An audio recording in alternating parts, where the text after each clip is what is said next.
So the next level of concern that most patients have when you start developing the jowling and the skin laxity, and then you know that the fillers won't help with the level of laxity, then we have to start talking about, are you a thread lift candidate? Or are you a facelift candidate? Well, Lori, let's understand. We talked about firming and tightening. That's kind of like shrink wrapping a balloon, okay? You have less volume because we're aging, but our skin is relaxed. So we've talked about a lot with Sculptra, chemical peel, and tretinoin, or Dr. Obaji's process, to actually firm up and tighten that skin. Then we've also added fillers. Generally, fillers fill. What they do is they add volume by attracting water. And so it will attract water and fill a cheek. And by filling a cheek, you can see how you get this gentle lifting look at the same time. But for some patients, they need lifting, taking tissue from below and lifting it back from where it came from. So what does aging do? Aging creates laxity where the skin folds and then finally creases. If you get a crease, that means injury into the dermis, and it's different than filling a fold. We have to actually fill the little bit of the crease of the skin. But if you have too much laxity, too much jowling, everything falls back into the neck, and then you get the folds in the neck. So you can see where it comes from. It needs to be lifted back almost in a crescent way, including the different areas of the fold. The temple and the brow, the cheek, what's called tear trough or nasojugal area, and lifting in this direction, the corner of the lip and the jowl, and then the neck and the mandible.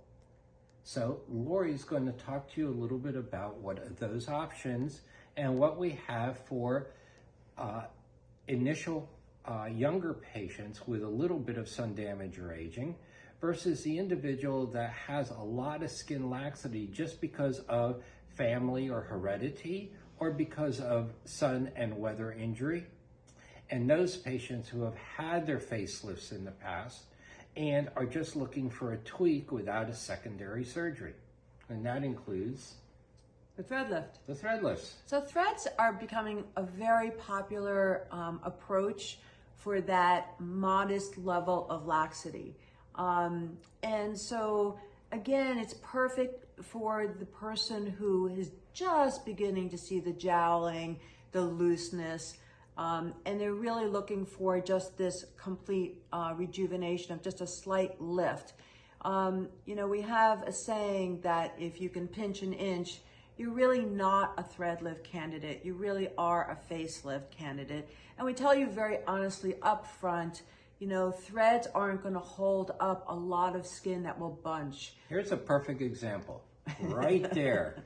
You can pinch an inch. And so Dean needs a facelift. Now, would threads work? It may if you use a lot of threads. And so what you're doing is you're using thread lifting power to try to pull up on the skin. The threads also create collagen, but they only create micro amounts of collagen. So a thinner medium face will do better than a heavier face that it can't pull up. So these are all the discussions that we have when we think about thread lifts. Right, and we really are honest with you in terms of, really, are you a candidate? How long is it going to last? Because threads truly only last about a year.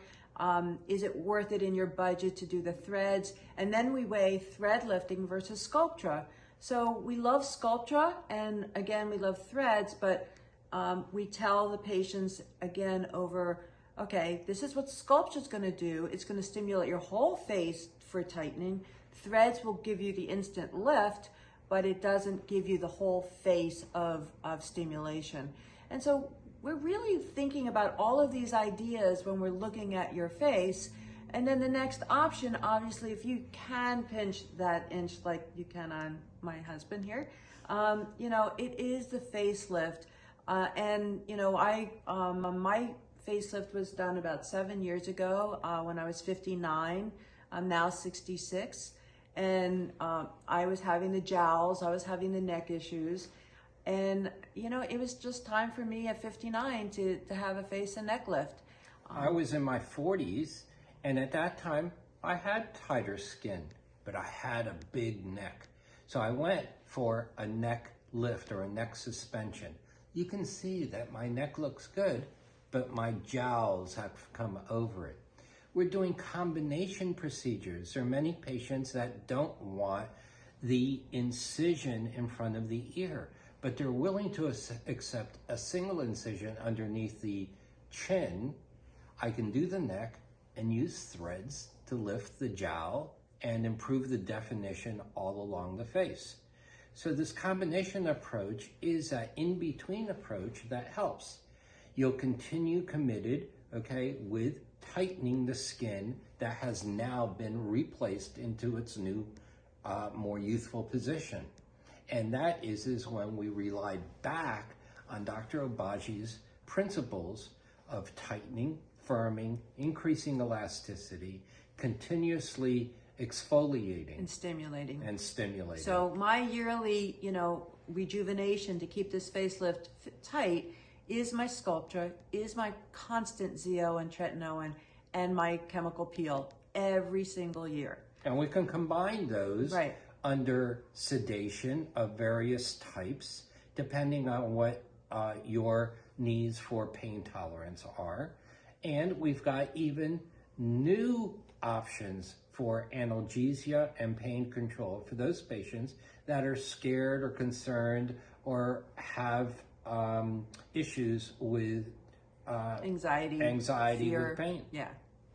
All right. So I think we can end our trilogy here, and there'll be future videos in the future going over the details of everything I think we're we'll talking add about. one more piece. There we go. And that includes the facelift when you come back.